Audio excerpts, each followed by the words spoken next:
Good evening, my little creepies. My name is Mrs. Eerie. This is my YouTube channel where I'll be uploading scary stories at least 2 times per week. Some stories are true, while others are just pure fiction. So grab a snack and a drink and get comfortable. Tonight's story is a true story about a group of close friends of mine from high school. We're no longer friends, and the names of places and people have been changed to keep privacy.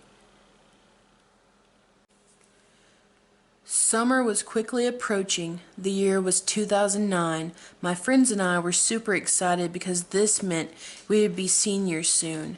My friends Aiden and Chris approached me in the school hallway and asked what would I be doing over the weekend. I had no plans as usual. Aiden asked, "So do you believe in ghosts?" "Of course I do. Who doesn't?" "What about devil worshippers?" "Well, yeah, I know they exist." Later that night, I asked my dad could I go with my friends and hang out. He told me no because my grades were slipping in math class. I was embarrassed but had to break the news to my friends. There was nothing I could do. My hands were tied. It made me really sad because I later learned my best friend at the time, Cassidy, would be going, and we always had a great time hanging out together. But my dad just wouldn't budge. He wouldn't let me go. My friends were going to a really old, abandoned cemetery in the middle of nowhere. There was only one way in and one way out. You had to go up a dirt road that spiraled up a hillside. All these graves were from the 1800s or older. Poorer people were buried here, and some slaves. And the really creepy, eerie part about this cemetery was that some graves were shared. There might be 2 or 3 people in one plot, piled upon one another. Rumors went around town that there were ghost sightings, so naturally teenagers went there to freak themselves out. 2 hours had passed, and I just knew my friends were having a great time until I received a very alarming phone call. I could hear my friends screaming through the phone. Aiden screamed, "We're being followed, those guys in cloaks." Chris took over speaking because Aiden was trying to not wreck his car. Chris explained they had come upon some really weird people that thought they were a cult. They were dressed in cloaks, and it appeared that they were having a ceremony. They danced around in a circle around a fire and were chanting weird things.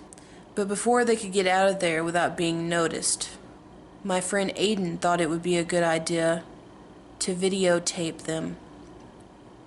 He popped his phone out from his pocket and began to record the people dancing around the fire. What appeared to be the leader of the cult noticed this and started chasing my friends. My friend Cassidy made it to the car first, and then Aiden and Chris followed her lead. They jumped into the car and sped down the hillside. Fortunately, they were the first ones to go down, because only one car could fit. It was a very tiny dirt road, and this was in the complete darkness. I mean, there were no lights anywhere. You had to bring your own flashlight, and the only lights you had were your headlights. Thinking they were out of harm's way, Cassidy noticed 5 vehicles bumper to bumper speeding up to them, getting closer and closer. Their headlights were so bright, it was blinding. When Aiden would speed up, so would they. But they had 8 more miles before there would be any turnoffs. Aiden tried to keep his cool. It was so late at night that there was no one else on the road. This was a dark country road. There weren't houses for miles. Aiden just kept driving. Finally, one of the vehicles that was behind them got in the left lane to get beside them. The driver swerved to the left and then to the right, trying to run my friends off the road. They honked frantically at my friends. They kept doing this for some time. Finally, after some time, the mysterious car rolled a window down, talking to my friend Aiden. The man had his face covered. You couldn't tell who he was. He shouted at my friends, "Never come back here, or you're going to be our next sacrifice." I called my friend's parents, who then called 911. I was in such shock and so alarmed I couldn't think to do so myself.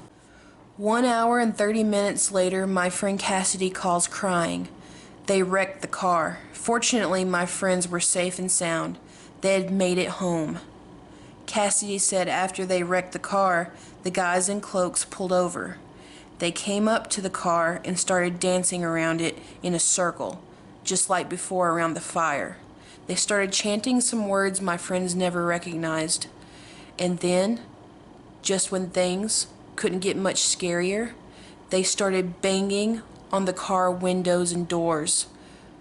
My friend Aiden locked the door, but they were rocking the car back and forth and hooping and hollering and saying things like, "You're gonna die tonight, we're gonna rape you," different things that just don't settle right with you in a dark area. Fortunately, 2 miles up the road, there was a sheriff waiting for speeders. If that sheriff hadn't been there that night, I'm almost certain my friends would have possibly been murdered, or who knows, maybe they would have never been found. The sheriff got word that there was some suspicious activity near that particular cemetery. As he was headed towards the cemetery, he saw my friend's wrecked car. The guys in cloaks, they took off really quick when they saw the sheriff's headlights. The sheriff pulled over and asked for backup, but it would be some time before they could get out that way. My friends still don't like to talk about it. I have a feeling that more went down that night than what they say. After the weekend had passed and we went back to school, I could see that my friends were freaked out. They weren't acting the same. Till this day, they still don't like to talk about that night, especially my friend Cassidy. Like I said at the beginning of the story, we're no longer friends. After the events happened on that night, my friend Cassidy went down a really bad path. She started doing drugs, experimenting with different things like that, and then she got hooked on meth, one of the worst drugs of all. After that year, we never talked to each other again. I tried asking my friend Cassidy what all happened that she didn't tell me, but she didn't want to talk about it, and I understood. I have a feeling that they did something terrible to her before the sheriff got there, but their version of the story, I think, was kind of tamed down for me. I could just see this look on all their faces like something really terrible had happened to them, and they were keeping it a secret amongst the three of them. If I had been there that night, there's no telling what would have happened to me. I'm so grateful that my dad told me I couldn't go. And the worst part is, my friends had told their parents that they were going to a bonfire. So when I called their parents, they were surprised to know that their kids were out at that cemetery. Apparently, there's a lot of crazy people that go out that way and do a lot of weird, sick things. There's a lot of people that go out there and do drugs. There's a lot of people that go out there and just like to look around the cemetery. But these were just some teenagers wanting to get spooked or freaked out. They didn't expect to run into some psychos. This is why you shouldn't lie to your parents, and this is also why you should be truthful. Till this day, my friend Cassidy isn't the same. My friend Aiden, I see him from time to time, but we don't really talk much. He works at a local store as a manager, and my friend Chris moved away. After he got through with college, he just never come back to this town, and he still refuses to talk about that night.